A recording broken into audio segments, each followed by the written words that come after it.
Ei, bem-vindo ao Wandering Jews com Michel Anoan. Este podcast busca desvendar grandes questões sobre Israel, judaísmo e a experiência judaica. Hoje, tenho a grande sorte de ter aqui ao meu lado Hanan Hirschberg. É bom estar aqui. E aí, Hanan? Achei que você fosse, eu estava pensando que você fosse pronunciar meu nome de um jeito mais hebraico. Era isso que você queria? Presumi que isso ia acontecer. Por quê? Não sei, só presumo. Você não é israelense, mas tem uma vibe ortodoxa. O que isso significa? Você cresceu em um ambiente ortodoxo? O que significa ter uma vibe ortodoxa? Você pode falar com sotaque hebraico.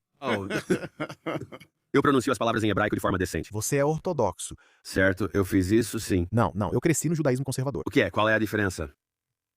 Você sabe a diferença Qual é a diferença? entre ortodoxo e conservador. Sim, qual é a diferença? Nós deixamos as mulheres subirem na bimá. Essa é a diferença entre ortodoxos e conservadores. Os grandes teólogos diziam, a diferença entre ortodoxos e conservadores é que você cresceu deixando as mulheres subirem na bimá e os ortodoxos não. Sim, eu cresci no judaísmo conservador, mas de alguma forma eu acabava fazendo shows para públicos bem ortodoxos. E para agradá-los eu tinha uma piada. No Purim, dizem que você deve ficar tão bêbado que não distingue Haman de Mordecai. Mas cresci reformista, então consigo fazer isso sóbrio. Aham. E eles adoram isso. Eles adoram porque isso permite que eles sejam condescendentes. É maldoso. É uma piada maldosa. Eles são judeus reformistas, mas eu estou me apresentando para pessoas ortodoxas. Então, os ortodoxos gostam? E aí eu digo, na verdade eu cresci no judaísmo conservador e todos vocês ficam tipo, dá na mesma, sabe? Bem, você tem que porque quando você está se apresentando, tem que fazer piadas diferentes para grupos diferentes. Então, se você está se apresentando para ortodoxos, você zoa os reformistas. Se está se apresentando para os reformistas, você zoa os ortodoxos. Me dá uma boa piada de reformista contra ortodoxo? Na verdade, eu nunca fiz, acho que um show para reformistas. Isso é só um show normal, é só um show em Nova York. Isso é como uma noite no Cellar. Não sei. Eu sei, você sabe, isso não é verdade. Já fiz um show para reformistas e vários para ortodoxos, tipo em sinagogas. Só fiz um para reformistas. Foi muito bom. Eu lembro, não consigo lembrar muito sobre isso, mas foi muito bom. Eu não consigo lembrar. Tenho certeza que eu zoei os ortodoxos. Ok, se você algum dia pensar em algo bom pra isso. Como comediante, você sempre faz piada. Se apresenta no Alabama, fala que o pessoal do Mississippi é burro. Vai ao Mississippi, diz que os do Alabama são burros. É isso que faz. Você só fala besteira e zoa o estado que está do seu lado. Quem estiver lá pra se defender. Exatamente. Eu gosto disso. Ok, deixa eu te dar um pouco de contexto sobre Hanan Hirschberg. Eu gosto de dizer Hanon. Você torna um nome mais hebraico. Como seus pais escolheram o nome Hanan? Eles são israelenses? Não, eles não são. Eu não sou tão ético quanto pareço. Sou apenas um judeu comum do Kentucky, o que acho que já é exótico. Isso é meio interessante. Eu costumava dizer, sou um judeu do Kentucky, o que é como ser um unicórnio. A diferença era que no Kentucky achavam que tínhamos 2 chifres. Eu sei, mas eles só gostavam do nome. Eu não sei, sabe, aparece em algumas orações, eles só gostavam, mas agora todo mundo acha que eu sou israelense. Você sabe o que significa? Sim. Claro, sim, cheio de vida, fresco, exuberante. Sim, tem a ver com você? Eu sinto que isso é aquela condescendência ortodoxa. Você fica tipo, provavelmente você nem sabe o que isso significa. Gosto de como tenta esconder que cresceu ortodoxo, mas isso aparece. Eu conheço o seu tipo. O cara que cresceu ortodoxo tenta bancar o descolado. Eu fiz um show na Coxerica, você sabe, aquele lugar. E é tipo assim. Não se pronuncia Costa Rica. Talvez, acho que é assim. Nunca tinha percebido isso. Talvez seja porque, bem, Não fica na Costa Rica. na verdade não faço ideia. Foi minha condescendência, não consegui. Não é sobre hebraico, poderia ser inglês também. Acho que você está certo. Talvez seja Coxerica, não sei. É o kosher, sabe? Tanto faz. Resort de Pesach. Eu estava em um elevador com esse garoto ortodoxo que estava tentando ser todo descolado, sabe? Só com fones de ouvido e óculos escuros. Mas ele estava usando a kippá. Eu fiquei tipo, você não pode ser descolado. Mas ele se sentia descolado. Ele se sentia descolado. Mas você pensa, isso não está funcionando pra você. Você está em um resort kosher de Pesach com sua família. Tem um limite. Mas você foi para o acampamento de verão? Você começa com alguma coisa de verão. Isso está listando acampamentos de verão? Sim, eu sei. Esse jogo é engraçado. Fui pra Momosheva num verão. Eu acertei. Eu sei, sim. O que mais? É tipo Annie Hall com Woody Allen. Continue. Meio que vai listando tudo sobre os personagens. O que mais você sabe sobre mim, Hannah? É só isso. Eu só sei. De onde você é? O que é isso? Então me diz, a essa altura você já sabe tudo sobre mim. Vou chutar Chicago. Ele estudou no Solomon Schechter. Eu não sei. Eu cresci em Baltimore. Baltimore? Ok. Eu estudei em uma escola chamada a Bethel. Ok, então você foi para uma É como uma escola comunitária. escola comunitária. Acho que eu me apresento, faço show de Natal ou show de Hanukkah no Magoo's todo ano. O que é Magoo? É um clube em Baltimore. Isso não foi legal. Eu estava de equipar. Eu não ia... Fazer. Ele sempre pechincha comigo todo ano. Ele é judeu. Ele sempre pechincha comigo pelo preço. E é como um show no Natal para judeus. É simplesmente tão deprimente. Ele diz, vamos, somos só judeus pechinchando no Natal. Comida chinesa ou não? Sim. Naturalmente. Sim. Ok. Então, beleza, passamos por 2 palavras da sua Bíblia. É assim que eu te chamo. É assim que eu te chamo, Ronan. Então, Hanan Hirschberg. Esse é o seu nome, aliás. É o meu nome. Ok. Ronan Hirschberg é uma das vozes mais explosivas da comédia. Energia alta, piadas densas e sempre engraçado. Estou lendo sua biografia. Era pra você saber. Foi isso que ele me deu. É curioso ler a biografia de alguém, pois quando leem a minha fico autocrítico pensando, vão perceber que já revisei isso antes. Bem, Terry Gross está no Fresh Air. Ela não fala, tipo, esse ator de... Bem, o que... Acha que decorei todo o passado dele?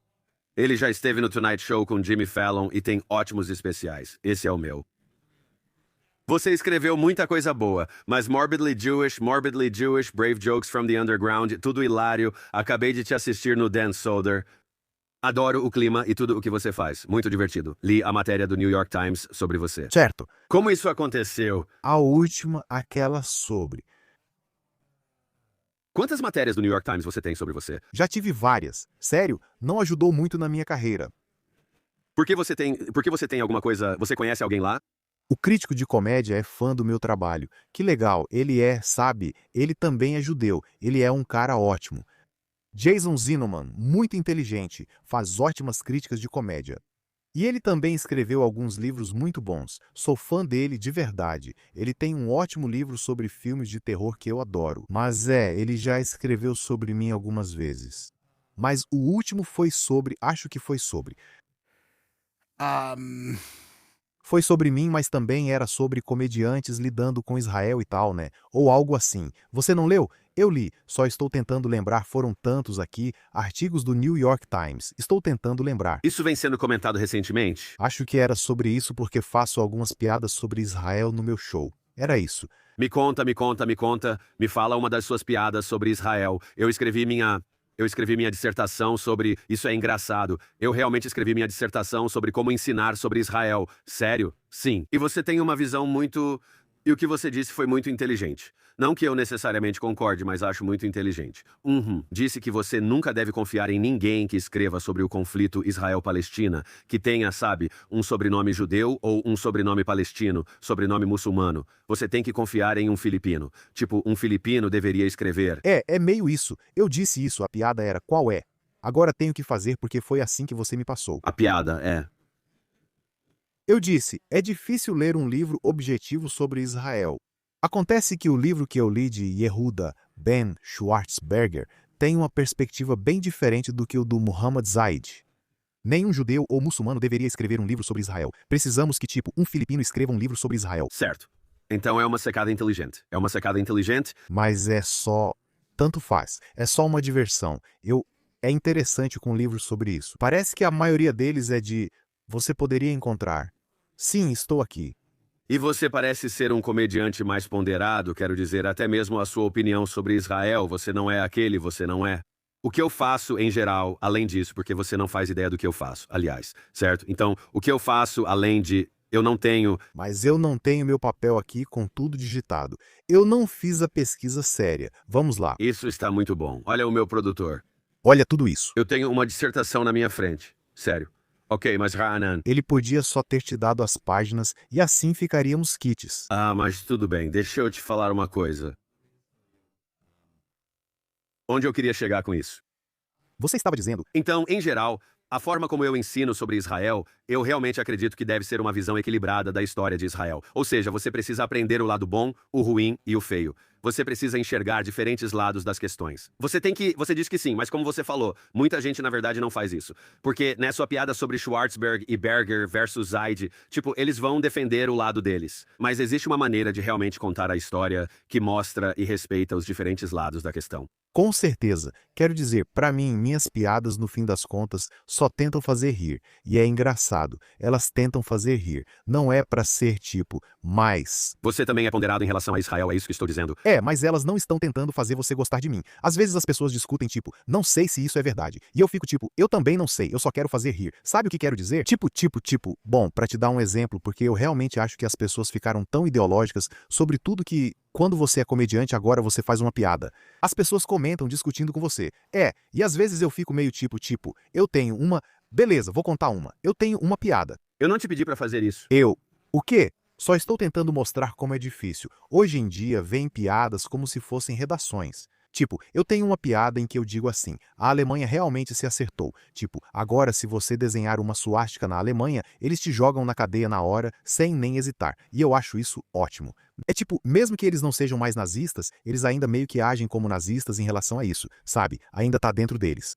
E é só uma piadinha divertida. Eu postei e viralizou muito, mas porque os alemães ficaram muito bravos. Eles ficam bravos porque acham que se alguém desenhar uma suástica, deve ir para a cadeia na Alemanha. Concordo com eles. Eu não estava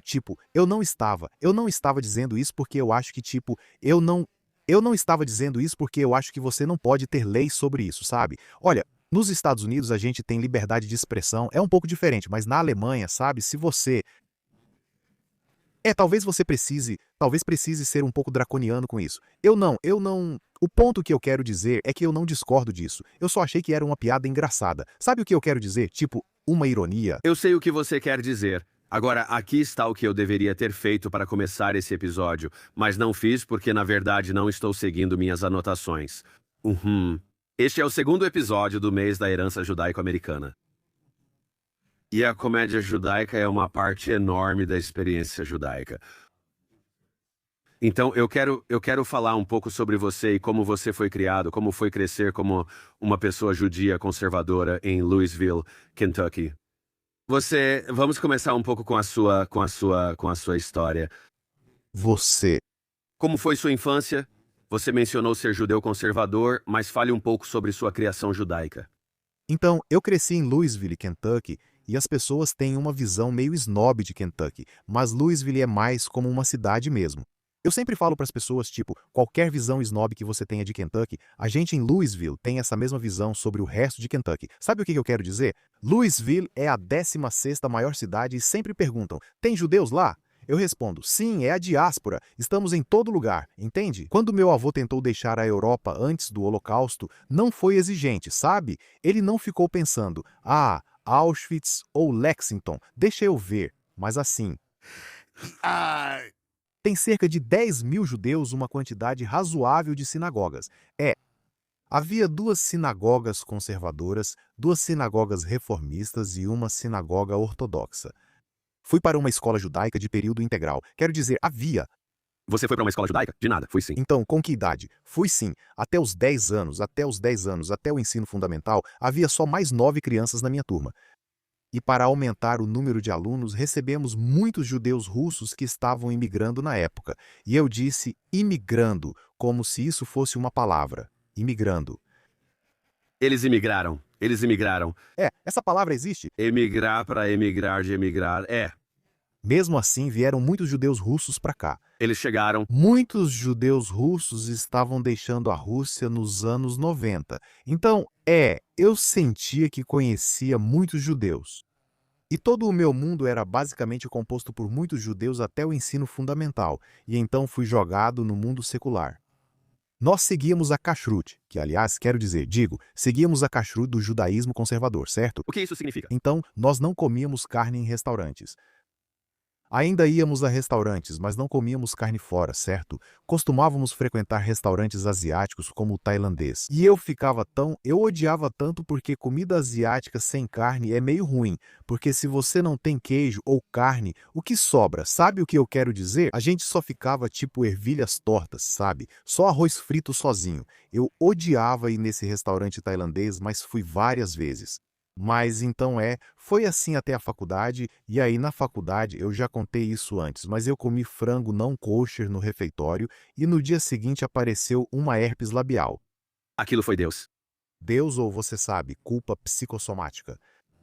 No dia seguinte comi frango para ver se teria herpes labial e realmente tive de novo. Para testar de novo, comi muito bacon no dia seguinte. No terceiro dia, não tive herpes labial, tinha superado. Então, se você está preocupado, se está tentando se livrar da culpa judaica, leva 3 dias. Isso é. Sabe, é tipo quando você está se convertendo, você tem que ser recusado 3 vezes, sabe? É isso mesmo, é a mesma coisa para sair. Ah, você sai. Eu não saí, você não saiu da Itália, mas eu como ou não? Acho que não. Então, certo, foi assim que você cresceu. Você tem alguma lembrança de algo antissemita enquanto crescia? Ou sua identidade judaica era apenas despreocupada? Eu tive muito pouco, não sofri muito antissemitismo enquanto crescia. Eu costumava dizer, quero dizer, até faço uma piada sobre isso, mas eu dizia que as pessoas em Kentucky nem sabiam direito o que era um judeu, então elas não eram cultas o suficiente para serem antissemitas. Tipo, para odiar judeus, você precisa entender o mundo, sabe? Eu falava, sou judeu. Eles, o que é isso mesmo?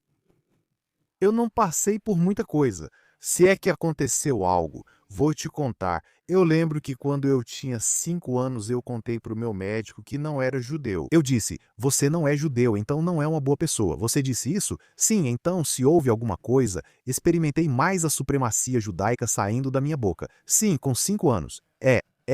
Qual foi a reação dele ou dela? Não sei, lembro que minha mãe ficou muito envergonhada e agora fico curioso sobre por que disse aquilo. Mas eu devia ter algum motivo. Internalizei alguma coisa. Algo na era dela, mas eu não via minha família, não era.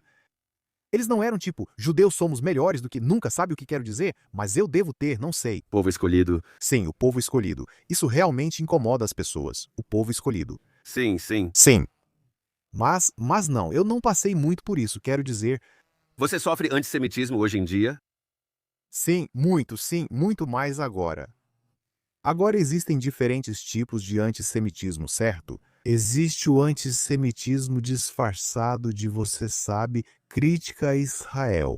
Eu passo por isso o tempo todo, mas isso é antissemitismo, sabe? Tipo quando eu posto alguma coisa e a pessoa só comenta Gaza livre embaixo. Você pensa, isso é anti?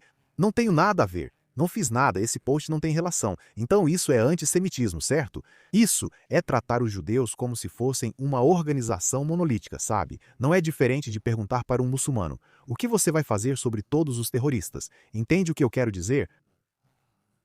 Então, sim, eu passei por muito disso, muito desde 7 de outubro.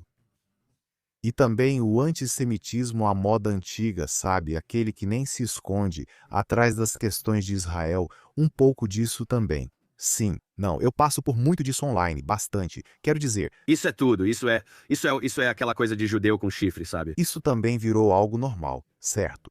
Às vezes eu vejo pessoas, muito estranho, tentando ser antissemita e esconder isso atrás de coisas anti-Israel, mas acabam errando. Eles acabam errando. Tipo, eu vi esse comediante tentando tuitar depois da guerra com o Irã. Ele disse, acho que agora a América é só os Estados Unidos dos judeus, Judamérica. Eu quase quero ajudar ele, mas penso, você esconde seu antissemitismo atrás do antisionismo. Diga Israel, não judeu. Isso revela tudo, ele se entregou. Você está fazendo errado. Quero ajudar eles. É como se eu visse tipo um cara pró-vida com uma placa, mas está escrito errado, eu fico querendo ajudar a corrigir a ortografia. E eu fico tipo, você precisa esconder melhor seu antissemitismo porque sabe, diga Sião, você quer dizer sionista. Você deveria fazer. Consultoria sobre isso. Não, porque muitas vezes fazem isso. Dizem judeu ali e isso estraga tudo, arruinando toda a sua tentativa.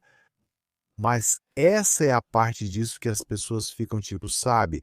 Essa é a parte que é simples. É realmente simples. É fácil não ser antissemita. Você só precisa manter a crítica ao governo. Só isso. Isso é. E é muito difícil para as pessoas fazerem isso. É muito difícil para as pessoas fazerem isso. Parece que tem sido muito, muito difícil. Isso é ruim também, pois as pessoas agora têm definições diferentes sobre sionismo. Então, existe uma confusão ideológica tão grande, tipo, agora há tanta confusão na comunicação. Eu me lembro quando comecei a perceber, depois de 7 de outubro, o tipo de antissemitismo por trás do antisionismo, eu fiz uma piada com isso. Eu postei algo onde eu estava tirando sarro disso, onde eu fazia alguém dizer, meu colega de quarto com seu nariz sionista e seu tipo sionista, tipo, claramente assim. Ele deve, sabe, tipo, tanto faz. Eu esqueço que ele é, sabe. Ele é tão sionista, ele era, sabe, dinheiro. E eu lembro que pessoas que eu conhecia, amigos, ficaram ofendidos. Acho que do ponto de vista deles, talvez pense que eu quis dizer outra coisa. Esse é o problema de mudar a linguagem. Uma vez que você muda a linguagem, eles acham que eu estou dizendo algo tipo um sionismo de direita que você não pode criticar. Sabe o que quero dizer? Isso realmente existe, claro, e eu realmente acho isso terrível. E eu realmente acho que muitos desses, sabe, eu não sou fã, eu odeio pessoas como Ben-Gvir e Smotrich. E eu realmente acho que eles ajudaram os antisionistas a convencer todo mundo de que todo sionista é como eles. Pode ser, mas minha ressalva é que eles não precisam de muita ajuda. Como assim? Bem, esse é o grande argumento, né? Será que é? Quero dizer, Concordo que sempre haverá isso, pois quando o povo judeu está no centro político, fica sob o microscópio mundial. Judeus viram notícia e todos prestam atenção. E se você vai estar na esfera política, então as pessoas vão comentar sobre você e ter uma opinião sobre você. Eu também acho que não precisa de muito para as pessoas pegarem a ideologia de alguém com quem você discorda fortemente e facilmente usarem isso para atacar todo um povo, como você disse. Com certeza. E então acaba se tornando uma oportunidade fácil da qual você quase se aproveita. Você pensa, é fácil atacar esse alvo? Certo.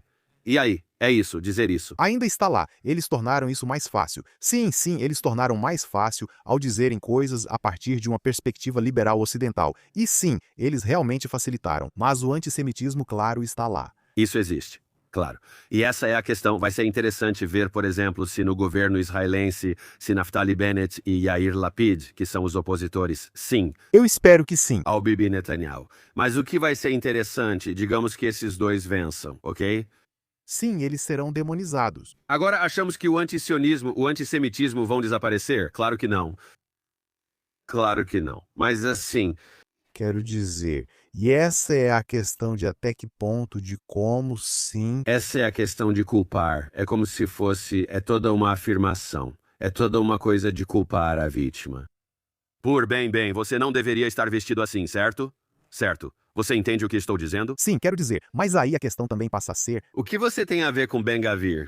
certo, mas eu tenho, quero dizer, esse é o tipo de coisa complicada sobre tudo isso. É isso? Tipo, embora eu ache antissemita alguém me culpar por Israel, ao mesmo tempo, uma parte de mim se chateia ao vê-los. Claro, e eu fico chateado quando vejo eles tentando representar o judaísmo com uma linguagem que eu considero nada judaica, muito supremacista, preconceituosa e nojenta. Então é interessante, é infinitamente complicado porque, por um lado, é antissemita você me culpar pelo Ben-Gvir, mas como judeu tem uma parte de mim que não gosta que ele me represente em nenhum nível. Então é os dois, é assim. Basicamente o que eu sinto e isso pode ofender alguns ouvintes, mas eu estou tentando lidar com isso de uma forma complicada. Eu acho que é antissemita um não-judeu atribuir o antissemitismo ao Netanyahu ou a Israel, sabe? Mas nós, judeus, podemos colocar um pouco da culpa neles. Sabe o que eu quero dizer? Nós podemos. Assim como você sabe, há vários jornais israelenses que falam de uma forma e eu não me importo quando eles fazem isso. E é isso. É como, desde que você tenha envolvimento com isso. Eu acho que o que é tão complicado agora, se você realmente analisar, acho que tem tipo 4 coisas acontecendo ao mesmo tempo, certo? Você tem críticas legítimas a Israel, que aliás não faltam. Você tem o antissemitismo se escondendo atrás das críticas a Israel, certo? Você tem, isso são 2. A terceira coisa é que você tem pessoas dizendo que a crítica legítima a Israel é antissemita, gente agindo de má fé. Outras identificam corretamente o antissemitismo. Assim, essas 4 situações ocorrem simultaneamente. E isso já é suficiente para que quando alguém posta sobre isso, outra pessoa ache que você está falando de outra coisa. É confusão suficiente. É muito confuso. Se você diz, tipo, que tanta crítica a Israel é antissemita, alguém vai dizer, bom, eu vi uma crítica que era legítima, e essa pessoa acha que é disso que você está falando. É só uma confusão. Acredito que ninguém deveria comentar sobre Israel. Ficamos uns 20 minutos falando sobre isso. Falando sobre isso é um verdadeiro atoleiro porque é tão complicado e paradoxal, e tem tanta informação que as pessoas podem usar. Sim, eu passei um tempo lá. Você gosta de lá? Sim, eu gosto de lá. É realmente incrível. É legal poder andar na rua como judeu e ver, sabe, todos os arquétipos e saber que eles são judeus, sabe? Tipo, você vê o atleta, a garota bonita e burra, todos eles são judeus. É tipo um Estranho, né? É tipo, sabe, uns 75% mais ou menos. 20%, mas é uma coisa estranha onde você, pela primeira vez, e eu sei que algumas pessoas odeiam isso, a gente até. Mas é uma coisa estranha como judeu, e os não-judeus não conseguem entender isso. Pela primeira vez você não se sente de fora. O que é interessante é simplesmente pensar: aquele babaca ali é judeu, aquele valentão é judeu, aquela garota bonita é judia, sabe? Todo mundo é judeu, certo? Então é como se não é todo mundo, mas existe um sentimento, você realmente sente isso Somos maioria em Israel. Judeus são maioria. em Israel. E esse é um sentimento que tem, sabe, valor. Entendo por que Israel significa tanto para as pessoas, pois é um sentimento importante de se ter, sabe? Certo. Eu quero deixar Israel um pouco de lado, se for possível. Sim, sim. Eu quero te perguntar ahm, sobre outros comediantes. Ok. E sobre comediantes judeus. Ok, Existem comediantes judeus que você admira? E existem comediantes judeus que você sabe atualmente de quem você pensa, esse sim é um comediante judeu? você está tentando, eu vou te dar um talk show. Não. Não, não.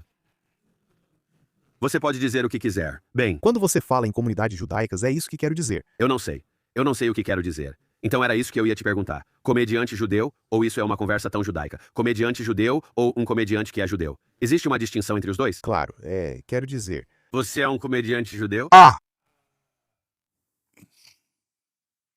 Eu não. Quer dizer, eu não sou um. É interessante. Como você explica isso? Como eu explico isso? Quer dizer, eu sou um comediante judeu, mas eu não. Você é claramente um comediante judeu. Mas eu não me vejo assim, sou um comediante judeu, só estou tentando explicar. Me dê exemplos de comediantes judeus. Tudo bem, então tipo Jerry Seinfeld é um comediante judeu. Ele é judeu e é comediante. Mas você o considera um comediante judeu ou apenas um comediante que é judeu?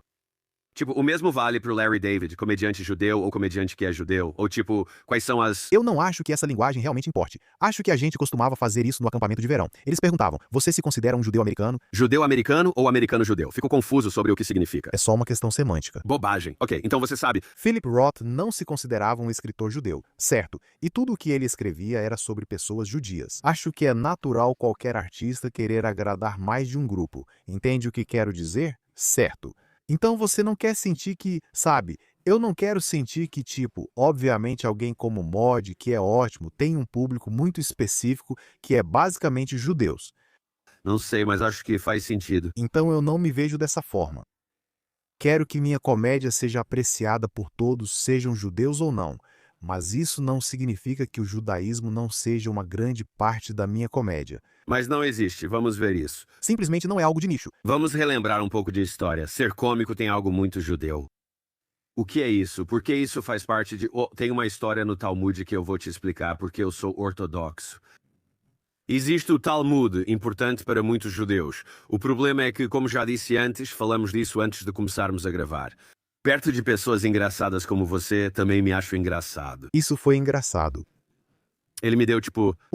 Eu sou tão condescendente com a sua comédia quanto você com o meu judaísmo conservador. Tem algo no Talmud sobre essa história que eu adoro. Eu já citei isso antes, acho que no Wonder Jews, onde eles estão procurando alguém que vai para o mundo vindouro e acabam encontrando comediantes no Talmud e dizem que eles fazem as pessoas rirem. E fazer as pessoas rirem é como, sabe, uma estrada para o paraíso. Tipo, você conseguiu... Não é legal isso? É uma coisa muito bacana. Tipo, você faz as pessoas rirem quando as pessoas estão tristes, deprimidas. Pessoas como você fazem as pessoas felizes, alegres, alguma coisa assim. É muito legal. Com certeza. Realmente é. E quanto ao porquê do judaísmo, porque há tanta comédia que vem do judaísmo, quero dizer, existem tantos motivos. Eu diria que se você voltar se você olhar apenas para a própria Bíblia, o judaísmo é uma religião tão existencial, muito fundamentada neste mundo. E este mundo, muita coisa na Bíblia fala sobre a tolice humana, e boa parte disso é engraçada. Lembro que estava na sinagoga. Eu estava no Bat Mitzvah da filha de uma amiga, eu estava só folheando a Bíblia. E tem uma parte em que dizem para Sara que ela vai ter um filho e ela simplesmente ri. Deus pergunta, você está rindo? Ela responde que não, mentindo para Deus. É muito sobre emoções humanas, desejos humanos. O humano, diferente de Jesus, que é quase como se transcendesse isso. E a comédia em si é essencialmente humana, a realidade das emoções humanas reais, feias, às vezes apenas emoções humanas de verdade, meio que atrapalhando seus ideais, né? Isso é comédia, certo? Não é tragédia. É meio que sabe, você quer ser essa grande pessoa, mas seus sentimentos, seus pensamentos são muitas vezes humanos demais e muito, sabe, cheios de falhas, inveja, ganância, todas essas coisas. E isso é a Bíblia. Então eu acho que algum senso de humanidade nisso talvez tenha um papel. Quero dizer, obviamente, opressão. Quero dizer, eu diria que a comédia mesmo, pessoas negras e judeus, realmente ajudaram a criar o stand-up moderno.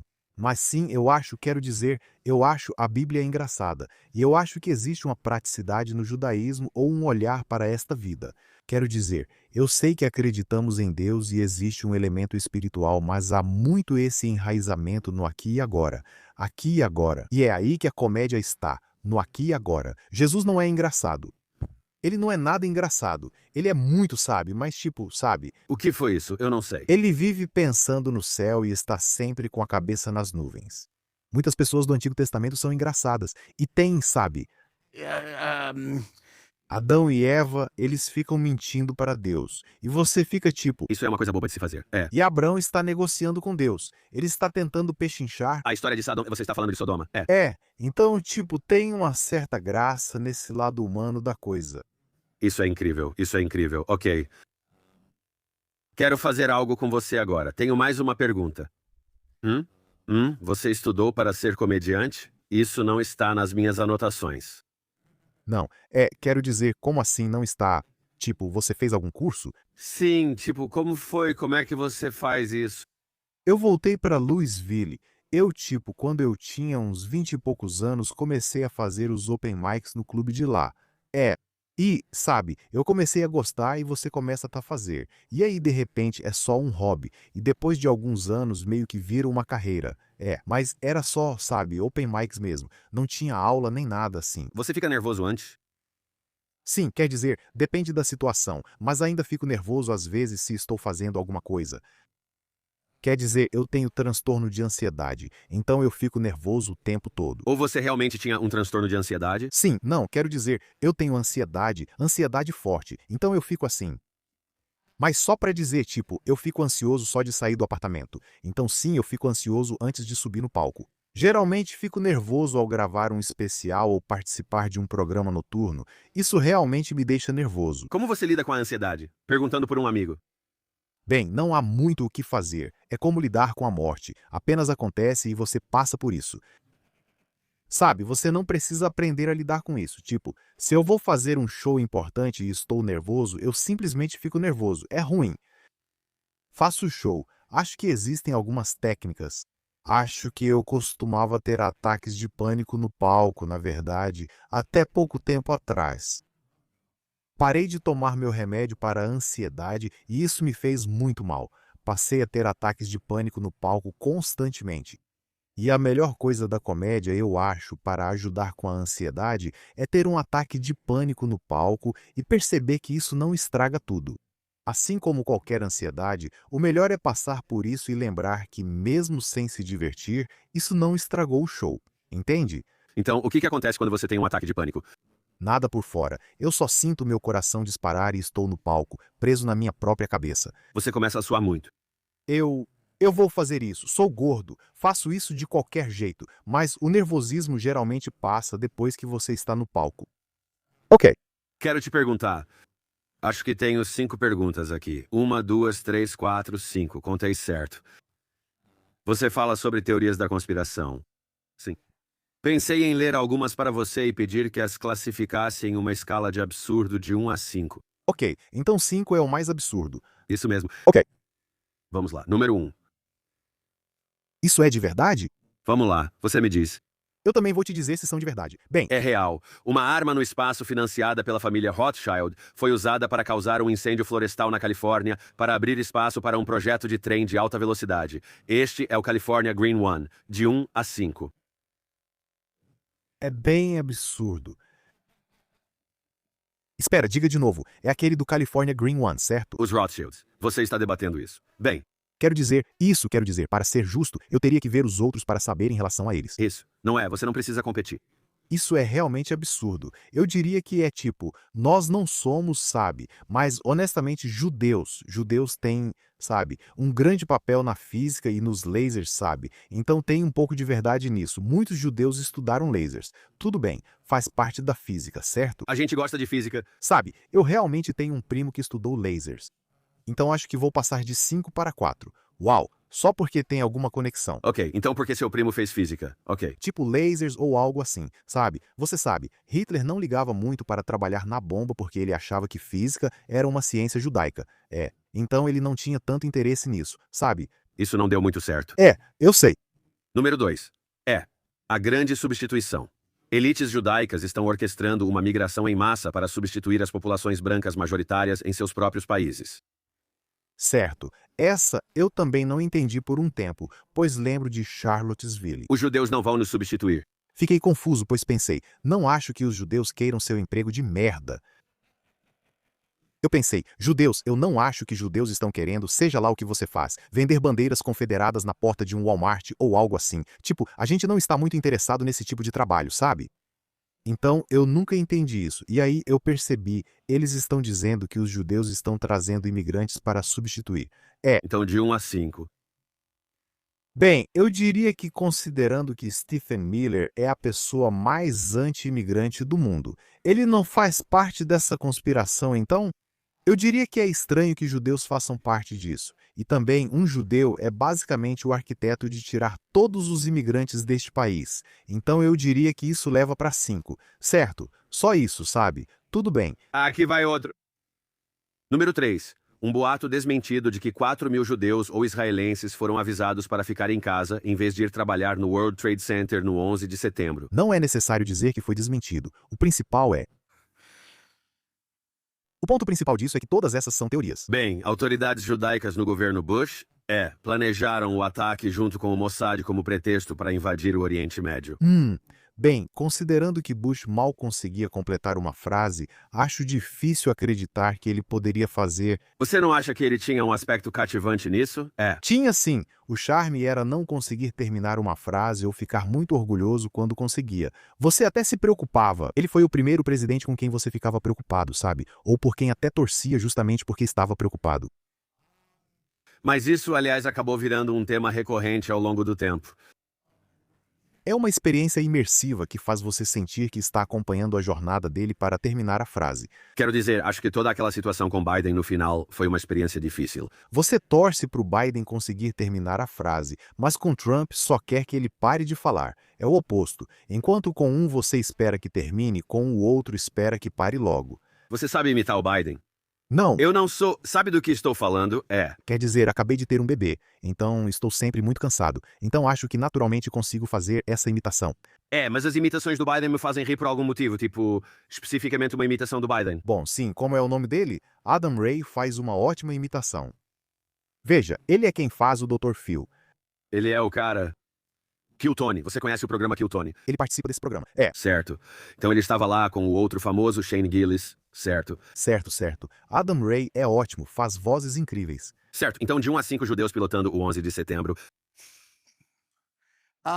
Esses são Israel, você também não gosta dessa. Bem, Muitos judeus morreram no 11 de setembro, mas acho que se estivéssemos planejando isso, poderíamos ter matado alguns dos nossos para que isso acontecesse, certo? Mas Hum, acho que eu ficaria com 5. É bem louco. ok. Então eu não sei. Acho que se eu falar menos de 5, vai parecer que eu estou apoiando isso. Ok, Ok, tudo bem. Em alguns cantos da internet, especula-se que Epstein era um espião trabalhando para o Mossad, é claro, e fazia parte de uma operação de chantagem. certo. Agora, eu não acho que isso seja verdade, mas Epstein é esse caso estranho em que simplesmente tem muita coisa esquisita. Acho que, apesar das questões com Ehud Barak, ele não estava envolvido no governo israelense, então. Não vou dar nota 5 só porque Epstein é o tipo de pessoa que faz você questionar se teorias da conspiração são reais. Então, tipo, eu não sei. Quer dizer, eu acho, eu gostaria de. É. Isso, ou vou dizer o seguinte: me incomoda que as pessoas enfatizem muito mais a ideia dele ser uma armadilha de mel do Mossad do que, por exemplo, uma armadilha de mel do Putin ou sei lá, dos húngaros ou seja lá o que for, sabe? Eu sinto que as pessoas realmente focam muito mais no elemento Mossad, mas tem muita coisa, ele conhecia muita gente estranha, então vou dar nota 3 para isso. Uau. Beleza. Bom, beleza. Então é o seguinte, posso te perguntar uma coisa? Eu não sei. Eu conseguia ver ele, sinceramente. Não acho que ele trabalhou só com isso, mas conseguia ver ele. Ele é estranho. E você? Fico desconfortável quando só falam disso. Então, o problema das teorias da conspiração em geral é que eu acho que as pessoas que se atraem por teorias da conspiração também são muito atraídas pelo antissemitismo. Existe uma ligação direta que mantém tudo isso unido. O antissemitismo é a teoria da conspiração mais antiga. Todos os nazistas acreditavam nisso. Era só uma grande teoria da conspiração. Não quero dizer, é por isso que a gente fica desconfortável. Mas existe alguma teoria da conspiração? Ok, que tal essa? Última. O centro da Terra é oco, e lá vivem ou nazistas ou dinossauros, dependendo de quem você perguntar. Bem, essa é verdade. Ok. Tudo bem, essa é uma. Quero dizer, sim, mas não. Quero dizer, todas as teorias da conspiração acabam levando ao antissemitismo, eventualmente. Sim, eu realmente acho isso. E eu realmente acho que, tipo, faz sentido porque o antissemitismo é o único preconceito dirigido contra um grupo que é visto como poderoso, certo? É o preconceito. Esse grupo tem todo esse poder. O preconceito não é contra quem você acha inferior, mas contra quem considera superior ou com poder e controle. Então, obviamente, as teorias da conspiração estão ligadas a isso. Sabe o que eu quero dizer? Super-humanos e sub-humanos. É isso que os judeus são. Chamados. Acho que eu estava dizendo isso no podcast do Soder. Acho que os judeus terem autocontrole tem sido uma grande pedra angular do antissemitismo. O fato de que judeus ficam realmente cansados quando bebem, sabe? E aí eu acho que muitos brancos. Isso é verdade. Eu sinto que muitos judeus não conseguem, tipo, depois de algumas taças de vinho. Eles já terminaram. Acho que muitos góis percebem isso e só acabam bêbados, agredindo esposas ao longo dos anos. Não confiam no autocontrole dos judeus. Você usa a palavra goi? Eu nunca podia usar essa palavra quando era criança. Sério? É ofensivo? Bem, quero dizer, é ofensivo para os góis, eu acho. Quero dizer, é meio adorável que a gente chame eles de góis. Claro, porque são bilhões de pessoas. É meio fofo, certo. E os judeus são chamados, você sabe, em hebraico, goi kadosh. Nós somos chamados de um povo santo. Povo santo é um goi, somos chamados de goi. Isso só significa um povo. Interessante. Por isso não usava? Não, achei ainda mais estranho. Não, isso é Jer. Sim, então os judeus ortodoxos. Sobre Jer e Chassid, isso é Chassid estranho? Agora você está só se exibindo, isso é bom. Bem, é aí que meu bisavô estava. É o quê? Jay. Então você é do UAU. Sim, eu caí. Eu caí, nada mal. Não é tão difícil assim. Cara, não dá pra acompanhar isso, o racidismo é único. A conexão com o espiritual, com o místico é muito especial. Claro, sim. Bem, quando meu bisavô foi acusado de assassinar essa criança, Uma acusação comum. ele foi até o Rebbe de Ger e perguntou se deveria deixar a Polônia. Sim! E ele já tinha perguntado ao Rebbe de Ger antes, e o Rebbe de Ger disse, não vá, porque seus filhos vão acabar se tornando, sabe, treif. Sabe, eles vão... Deixar de cumprir os preceitos. Depois que mataram o garoto, ele perguntou e o cara respondeu, é melhor você ir embora. Nossa, Eles estavam certos. Eu realmente não sigo as regras kosher direito.